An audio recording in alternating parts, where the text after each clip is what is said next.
नमस्कार साथियों,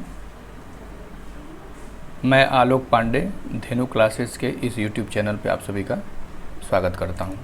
साथियों, पिछला वीडियो लेक्चर MDG और SDG का तुलनात्मक अध्ययन पे बनाया गया था। मैं बोला था कि अगला जो वीडियो लेक्चर होगा वो प्रश्नों की श्रृंखला रहेगी। तो ये चूँकि सस्टेनेबल डेवलपमेंट गोल, चूँकि SDG जो है ये बहुत ही महत्वपूर्ण टॉपिक है। यहाँ से प्रश्न हर साल NTA लगभग बनाता है।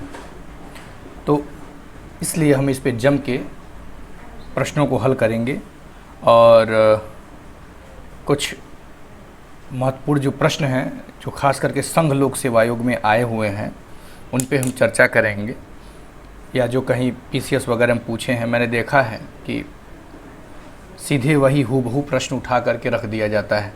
जब से NTA परीक्षा ले रहा है तब से वो संघ लोक सेवा आयोग को फॉलो कर रहा है। इसीलिए NTA लोगों को जब से NTA नेट की परीक्षा ले रहा है लोगों को कठिन लग रहा है। साथियों, इसमें हम चलते हैं प्रश्नों की श्रृंखला लेकर के। तो देखते हैं, सबसे पहला प्रश्न इसमें हम देखते हैं। सबसे पहला प्रश्न मैं लिखता हूँ, इसमें आप प्रश्न लिखते चलिएगा, पूरा कंप्लीट नोट्स बनाते चलिएगा। पहला प्रश्न है,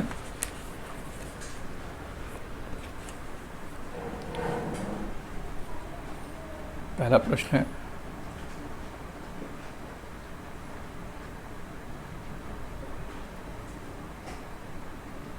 पहला क्वेश्चन है, नीचे दो कथन दिए गए हैं। नीचे दो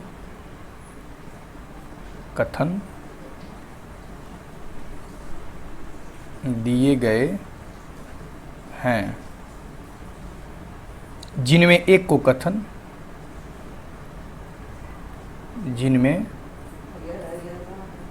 को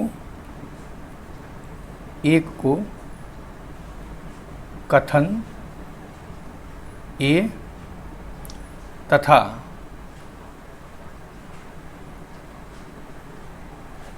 दूसरे को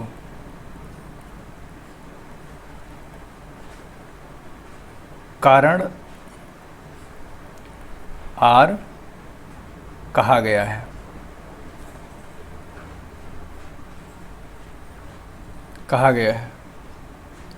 कथन देखिए क्या है साथियों।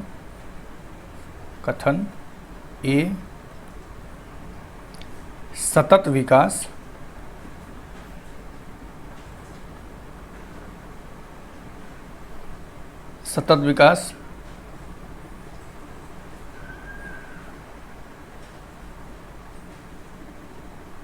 मानव समाज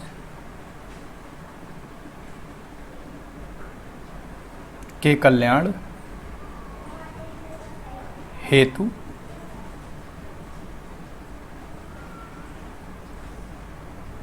महत्वपूर्ण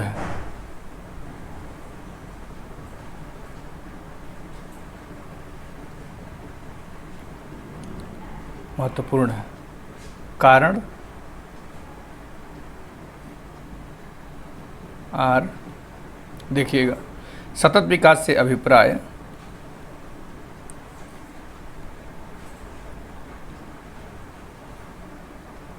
सतत विकास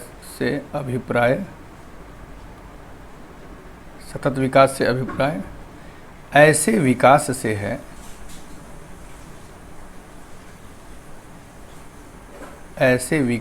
है जो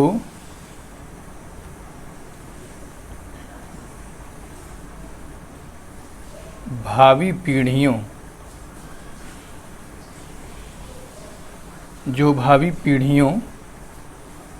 थोड़ा सा एक मिस्टेक हो गया।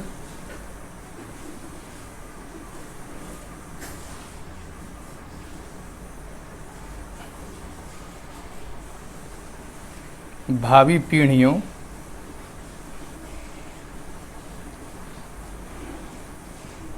की ज़रूरतें पूरी करने की योग्यता पूरी करने की योग्यता को प्रभावित किए बिना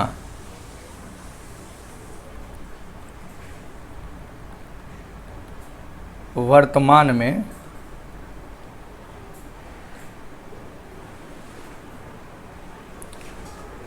या ऐसे कर लीजिए, वर्तमान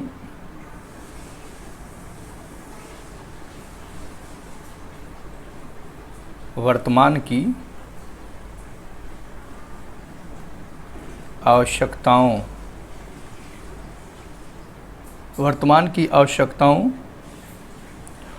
सतत विकास से अभिप्राय ऐसे विकास से है जो भावी पीढ़ियों की ज़रूरतें पूरी करने की योग्यता को प्रभावित किए बिना वर्तमान की आवश्यकताओं को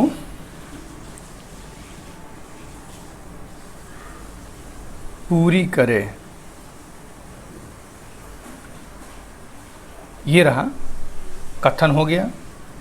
देखिए कह रहा प्रश्न कि नीचे दो कथन दिए गए हैं, जिनमें एक को कथन ए तथा दूसरे को कारण आर कहा गया है। कथन ए जो है वो क्या कह रहा है कि सतत विकास मानव समाज के कल्याण हेतु महत्वपूर्ण है। निश्चित तौर पे बिल्कुल स्टेटमेंट सही है। पहले स्टेटमेंट को हम चेक करते हैं, फिर देखते हैं ये स्टेटमेंट जो कारण दिया हुआ है, इसमें दिया हुआ है कारण सतत विकास से अभिप्राय ऐसे विकास से है जो भावी पीढ़ियों की ज़रूरतें पूरी करने की योग्यता को प्रभावित किए बिना वर्तमान की आवश्यकताओं को पूरी करें। बिल्कुल सही है, ये भी सही है। अब देखते हैं यहाँ पे हम क्योंकि शब्द लगा के तेज़ी से दोनों स्टेटमेंट को पढ़ते हैं। क्या करते हैं, दोनों को पढ़ते समय क्योंकि बीच में लगा के यदि हम पढ़ते हैं और फिट बैठता है तो इसका मतलब क्या है कि ये व्याख्या कर रहा है। तो सतत विकास मानव समाज के कल्याण हेतु महत्वपूर्ण है क्योंकि सतत विकास से अभिप्राय ऐसे विकास से है जो भावी पीढ़ियों की जरूरतें पूरी करने की योग्यता को प्रभावित किए बिना वर्तमान समय की यानी कि वर्तमान की आवश्यकताओं को पूरी करें। बिल्कुल साथियों सही है ये स्टेटमेंट। अब हम देखेंगे, अब इसमें रहता है, लिखता है कि नीचे ऐसे ही प्रश्न देता है, नीचे दिए गए कूटों में से सही उत्तर का चयन करें। ठीक है, ये आप कूट क्या है, ये कूट क्या है? ऑप्शन ए है, ए तथा आर दोनों सही है, दोनों सही है तथा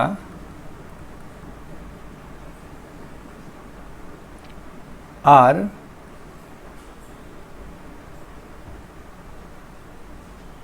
ए की, ये ए है, ए की सही व्याख्या है,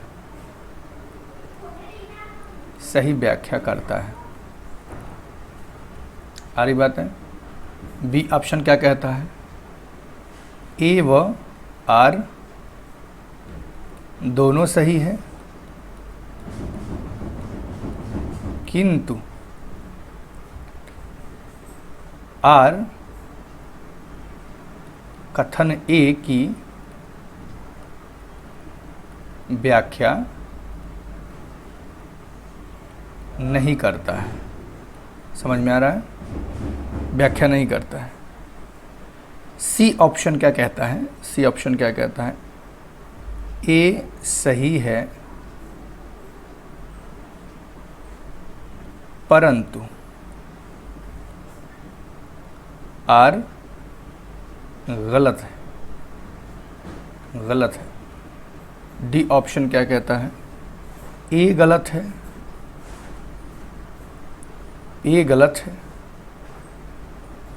परंतु आर सही है। अब हम देखेंगे, जैसा कि मैं देखा, ये इसका आंसर, सही आंसर क्या हो जाएगा? ऑप्शन ए राइट आंसर होगा। ये साथियों यूपी पीसीएस प्रीलिम्स में 2019 में पीसीएस प्रीलिम्स की परीक्षा 2019 में जो हुआ था उसमें प्रश्न पूछा गया था, ये सतत विकास से संबंधित है। तो ऐसे प्रश्न उठा के, चूँकि ये सब पैरा जो बनाया जाता है, ये सब या तो योजना मैगजीन जो आती है भारत सरकार की, या आर्थिक सर्वेक्षण जो सतत विकास से संबंधित है, जो टॉपिक वहाँ से सीधे उठा लिए जाते हैं पैरा। भारत सरकार की खास जब से एनटीए परीक्षा ले रहा है, तो भारत सरकार की, चूँकि एजेंसी भारत सरकार की है, तो भारत सरकार की जो जितने भी परीक्षाएं हो, मतलब जो परीक्षा कंडक्ट कराने वाली एजेंसी हैं, उनके प्रश्नों को ज़रूर देखना पड़ेगा, क्योंकि प्रश्न रिपीट करने की प्रवृत्ति रही है इन लोगों की। अगला क्वेश्चन देखते हैं। अगला क्वेश्चन है क्वेश्चन नंबर 2।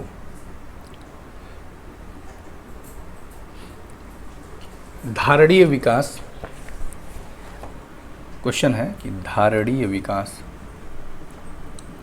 क्वेश्चन है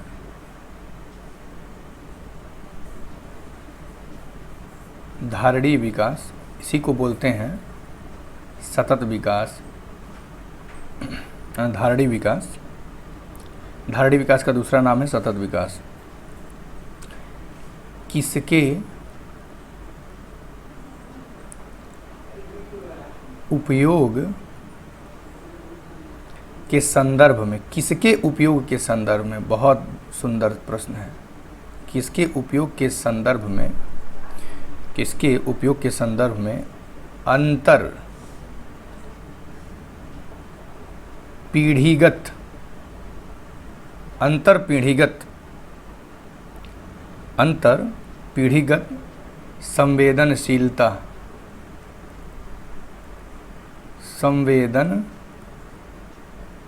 संवेदनशीलता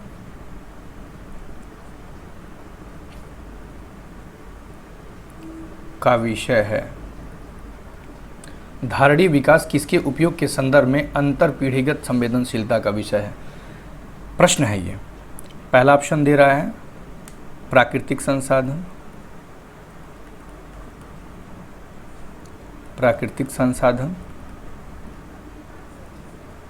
ऑप्शन बी दे रहा है भौतिक संसाधन, भौतिक संसाधन। ऑप्शन सी है औद्योगिक संसाधन, औद्योगिक संसाधन। ऑप्शन डी है सामाजिक संसाधन, सामाजिक संसाधन। तो साथियों हम लोग पढ़े थे कि धारणीय विकास, विकास की वह अवधारणा है जिसके तहत वर्तमान की आवश्यकताओं के साथ साथ भविष्य की आवश्यकताओं को भी ध्यान में रखा जाता है। धारणीय विकास प्राकृतिक संसाधनों के उपयोग के संदर्भ में अंतःपीढ़ीगत संवेदनशीलता का विषय है। तो प्राकृतिक नेचुरल रिसोर्सेस की बात करता है ना, परिभाषा में बताया था। तो ध्यान देंगे कि धारणीय विकास प्राकृतिक किसके उपयोग के संदर्भ में, एक सेकंड, धारणीय विकास किसके उपयोग के संदर्भ में, किसके उपयोग के संदर्भ में, तो प्राकृतिक संसाधनों के उपयोग। इसी पे तो चूँकि जनसंख्या लगातार बढ़ता जाता है, तो डेवलपमेंट जब किया जाता है तो प्राकृतिक संसाधनों का ही दोहन होता है। तो प्राकृतिक संसाधनों के दोहन के संदर्भ में धारणीय विकास मानव को क्या करता है, अलर्ट करता है कि हम जो आने वाली पीढ़ियां हैं, उन पीढ़ियों को ध्यान में रख करके प्राकृतिक संसाधनों का क्या करना चाहिए, उपयोग करना चाहिए। तो इसीलिए कहा गया है कि किसके उपयोग के संदर्भ में अंतर पीढ़ीगत संवेदनशीलता का विषय है, तो प्राकृतिक संसाधनों के उपयोग के संदर्भ में। आ रही बातें समझ में? अगला क्वेश्चन देखते हैं।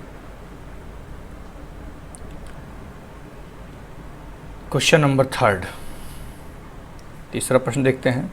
सतत विकास के लिए आवश्यक है। अभी जो ऊपर वाला क्वेश्चन देखा गया था ये भी पीसीएस का ही प्रश्न था। आगे देखते हैं। सतत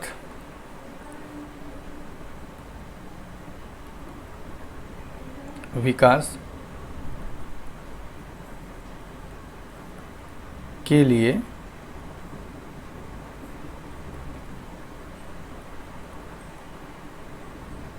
आवश्यक है। सतत विकास के लिए आवश्यक है। A option, B option, C option, D option. A option में क्या है? जैविक विविधता का संरक्षण, जैविक विविधता या जैव विविधता एक ही बात है। विविधता,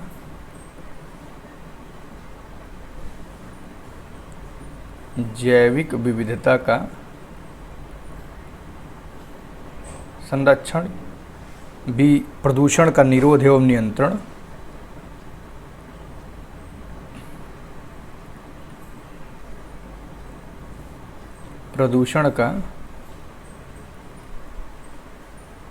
प्रदूषण का निरोध एवं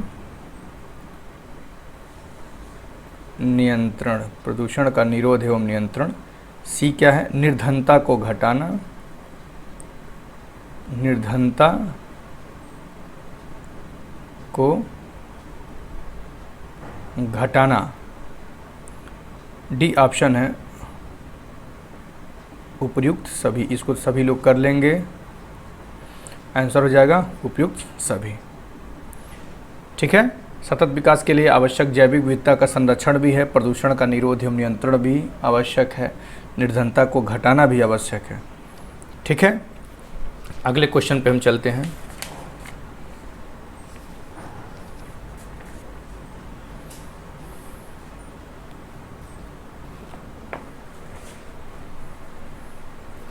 अगले क्वेश्चन पे चलते हैं हम। क्वेश्चन नंबर 3, चौथा क्वेश्चन देखेंगे हम। क्वेश्चन नंबर 4,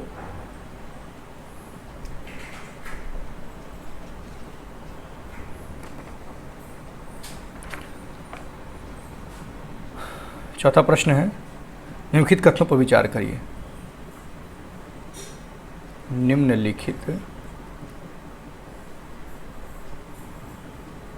निम्नलिखित कथनों पर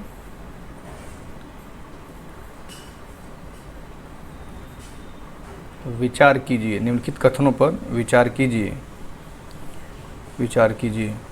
पहला कथन है, धारणीय विकास लक्ष्य, धारणीय विकास लक्ष्य अर्थात SDG सस्टेनेबल डेवलपमेंट गोल्स पहली बार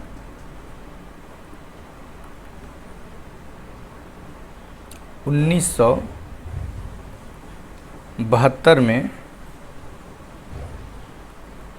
एक वैश्विक विचार मंडल, एक वैश्विक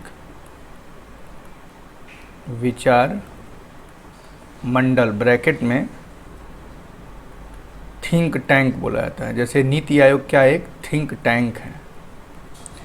थिंक टैंक ने जी से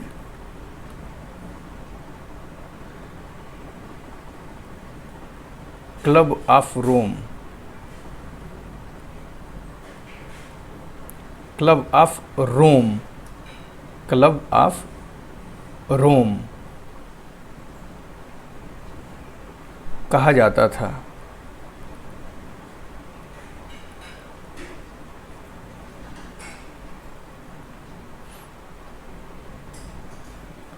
कहा जाता था।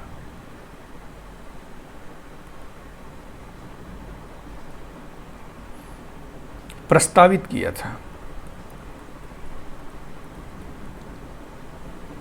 प्रस्तावित किया था। स्टेटमेंट हो गया। जैसा कि हम जानते हैं साथियों कि जो 1992 में जो रियो डी जेनेरियो में रियो +20 सम्मेलन जो हुआ था, तो धारणीय विकास लक्ष्य SDG को प्रस्तावित किया गया था। 1992 के जो रियो डी जेनेरियो सम्मेलन हुआ था, तो उसके बाद सन 2012 में जो रियो +20 सम्मेलन हुआ था, उसमें धारणीय विकास लक्ष्य को प्रस्तावित किया गया था। एक चीज़ ध्यान दीजिएगा। और 1992 में क्या हुआ था उसको, चूँकि इसमें थोड़ा सा आपको ऐसा लगेगा, कन्फ्यूजन लगेगा कि 1972 में ये कहाँ से आ गया, ये स्टेटमेंट कहाँ से आ गया। तो ये 1972 में नहीं होता है, 1992 में होता है। इसीलिए स्टेटमेंट पूरा क्या हो जाता है, गलत हो जाता है। क्योंकि आपको ये समझना पड़ेगा, क्योंकि यहाँ से प्रश्न निश्चित तौर पे बन सकते हैं। और ये चूँकि संघ लोक सेवा आयोग का प्रश्न है, IAS 2016 का प्रश्न है। ये देखिए IAS 2016 का प्रश्न है। हालांकि मैं पहले क्वेश्चन लिख देता हूँ, फिर मैं डिटेल आपको बताता हूँ। दूसरा कथन क्या है, धारणीय विकास लक्ष्य, धारणीय, ये मोस्ट इम्पॉर्टेंट हो जाएगा। धारणीय विकास लक्ष्य,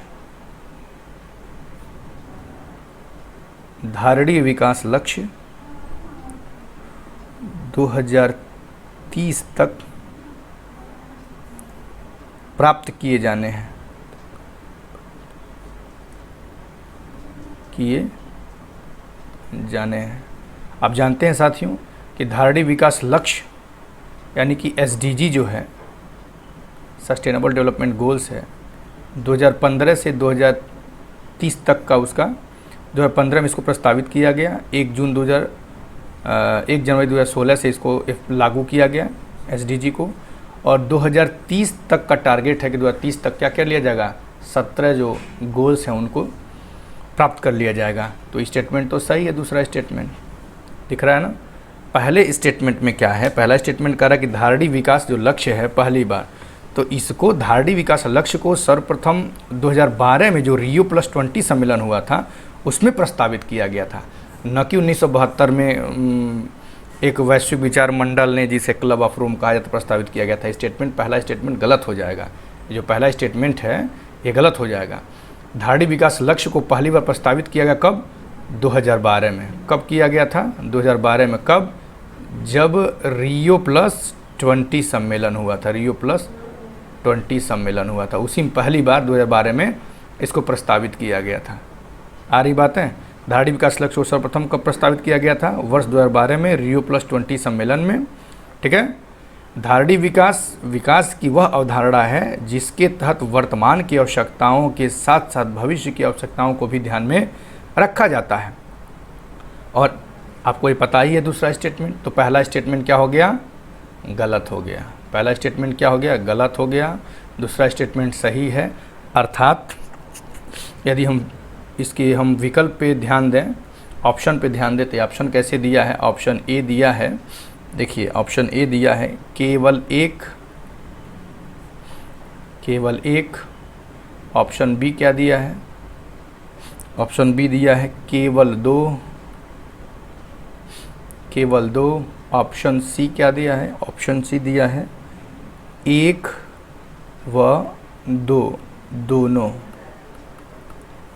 ऑप्शन डी क्या दिया है, न तो एक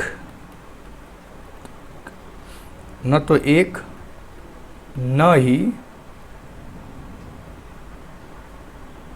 ही 2। तो साथियों सही आंसर क्या हो जाएगा, सही आंसर हो जाएगा आपका केवल 2। अर्थात SDG जो गोल्स हैं उसको 2030 तक प्राप्त करना है। ये इम्पॉर्टेंट प्रश्न था।